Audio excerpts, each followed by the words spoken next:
Many faces who within themselves they think, you know what, brother, I got a long time to go, man. I'm young, brother, I'm young.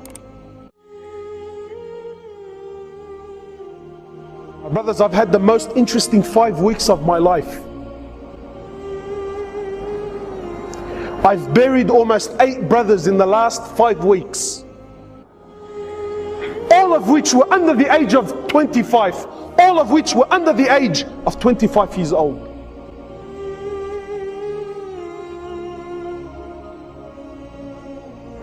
And they didn't die because they were sick.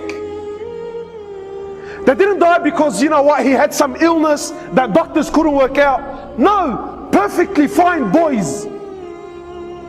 Wallahi, one of them, 18 years old, built like a tank.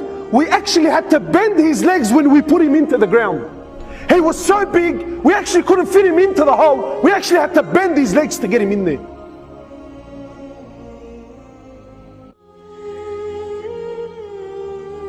Under the age of 25, and ask me how many of them prayed. None of them.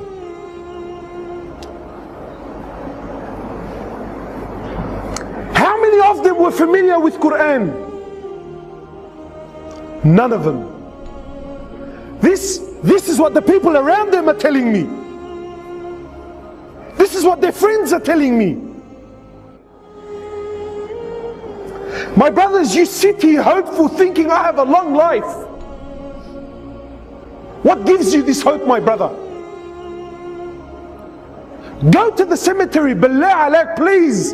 I urge you, go to the cemetery and look and read the tombstones. But gone are the days when, you know, wallahi, I remember growing up, death belonged to Abu Ali and Abu Ahmed, who's done Hajj, and all of his kids are now married, and you know, he's got grandkids, he's 70 years old, he's croaking a white beard. Those days are long gone. You know, I'm 30 now, and for the most part of my life, every funeral I went to was in the old section of Rookwood Cemetery. In the last few years, we filled up that one, plus 2 new sections that they gave us, and we're already halfway through the new one that they gave us. And 70% of these people that are buried there, 70% are under the age of 35 years old.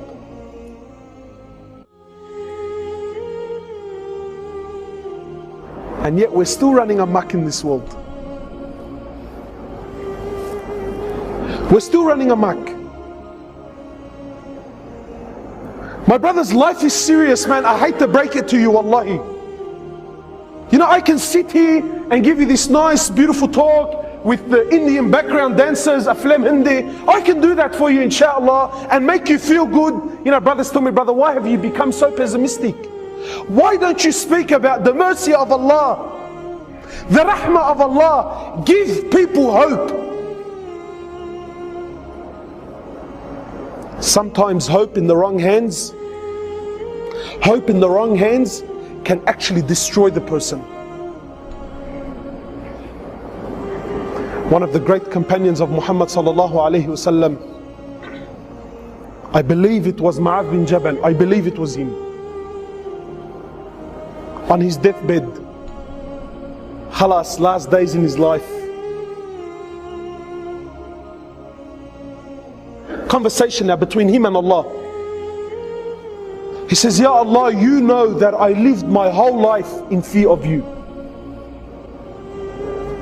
He says, Ya Allah, I lived my whole life in fear of you. And now, Ya Allah, I'm on my deathbed. Khalas, I'm dying, I'm going, I'm leaving. Now, Ya Allah, even if I wanted to do something, I physically can't. So, Ya Allah, I'm asking now I'm knocking on the door of your rahmah. Ya Allah, now I'm knocking on the door of your mercy. He says, I lived my whole life in what? In fear. But now, Ya Allah, khalas, I've reached an age where even if I wanted to do something, I can't. I'm too old, I'm too fragile, I'm too brittle, I'm too sick, I actually can't get out of the bed. Now, Ya Allah, now at this moment of my life, I'm knocking on the door of your mercy, Ya Allah. I'm asking that you have rahmah upon me. I ask you, my brother, sincerely, did this companion not know the verses of rahmah? No, he knew it. But he knew, my brothers, that his life is serious. Brothers, you only get one shot. There's no coming back. There's no coming back. You only get one shot at life. The choice is yours. The choice is yours. Wallahi, wallahi. Brothers, I'm lowering them into the ground, and the faces around me are crying, and family is breaking down, and people are in confusion. Wallah, it was an accident. Wallah, he wasn't supposed to be there. Brother, he was at the wrong place at the wrong time. This is rubbish. It's rubbish. My brothers, in Islam, there's no such thing as wrong place, wrong time. Do you know what you're saying indirectly? What you're saying is Allah made a mistake when A'udhu Billah. No, my brother, he was at the right place at the right time, and that's how Allah subhanahu wa ta'ala wanted to take his life. So I ask you, my brother, how will you be when Allah subhanahu wa ta'ala takes your life? Why is it that we're 20 and 25 and 26 and 30 and we still feel like we're young? Brother, what made you young?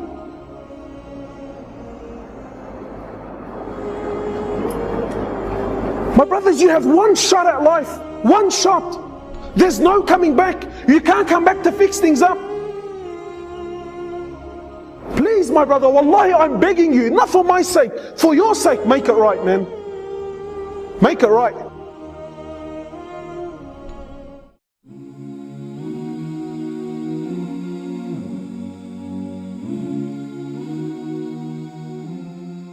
Alhamdulillah, we are happy to announce the launch of the One Islam TV app.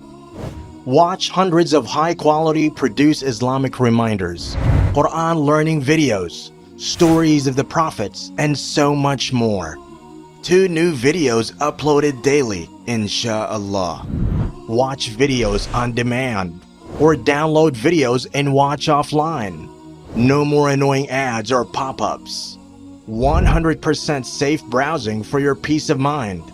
Watch or listen to lectures and lessons while you work, rest, or drive with your device switched off.